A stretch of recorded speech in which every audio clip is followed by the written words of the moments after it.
Yes, mga ka-jewels, kakain na naman tayo ng tanghalian. Ito yung ulam ko, daing na bangos at saka gulay. Yung tira kong gulay kaninang umaga. Ayan po, red rice tayo.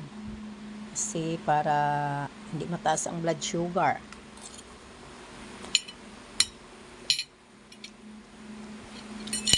Kain tayo mga ka-jewels. Red rice, gulay. Gulay to pero may luya. Lagyan ko ng luya.